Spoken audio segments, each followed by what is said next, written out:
All right, let's talk about something that's literally all around us, but we can't see it. I'm talking about electromagnetic radiation. It's the secret sauce that makes your Wi-Fi work, powers your car radio, and even delivers the light you're using to watch this. So let's peel back the curtain and see what's really going on. And, this isn't just some abstract idea from a physics class. It is the lifeblood of our modern world. Seriously, just think about it for a second. The GPS that gets you where you're going, the signal that hits your phone, even how a microwave zaps your lunch. It all boils down to understanding these incredible invisible waves. So what is this stuff, really? What are we actually talking about when we say electromagnetic wave? Well, to get it, we've got to look at its basic anatomy. Let's break down what one of these waves actually looks like. At its very core, it's something called a transverse wave. Now, don't let the term scare you. It just describes a really cool synchronized dance between two different forces, an electric field and a magnetic field. They're locked together, moving in perfect harmony. Okay, so picture this. You've got the electric field and it's oscillating, let's say, up and down.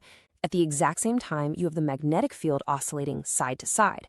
The key thing here, they are always at a perfect 90-degree angle to each other. And because of this perfectly choreographed dance, the wave's energy shoots straight forward, always at the speed of light. It's pretty amazing. Now, that might sound a little complex, but here's the truly wild part. Every single EM wave out there, from the longest, laziest radio wave to the most energetic gamma ray, is governed by one beautifully simple rule. Let's check it out. And that's it. This is the whole shebang. So what does it mean? That first symbol, lambda, is just a Greek letter we use for wavelength. It tells you the physical distance from the peak of one wave to the next. The second one, nu, stands for frequency. That's how many waves pass by a certain point every second.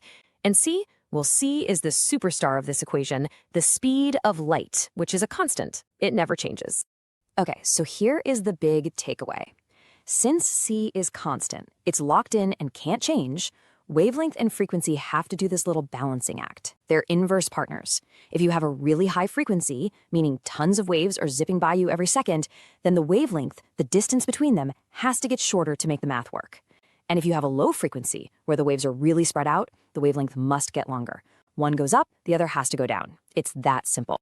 So, that's the theory. But how does this play out in the real world? Well, let's take a look at how we use this exact principle to organize the entire radio spectrum for pretty much all of our communications. The best way to visualize this is to think of a ladder. At the very bottom, you've got the low-frequency, low-energy waves. But as you start climbing up the rungs of the ladder, the frequency increases, packing more and more energy. And as we climb higher and higher in frequency, that inverse rule kicks in, and the physical wavelength gets smaller and smaller. This chart really makes it all click. Look way down at the bottom. You've got extremely low frequency, or ELF. The waves down here are enormous. They can be over 100 kilometers long. That's why they're used to talk to submarines deep in the ocean. Now, let's rocket all the way to the top of the ladder. You've got extremely high frequency, EHF. The wavelength there, it's tiny. We're talking millimeters. The difference is just staggering, and it's all dictated by that one simple rule we talked about. Okay, so let's do a quick recap.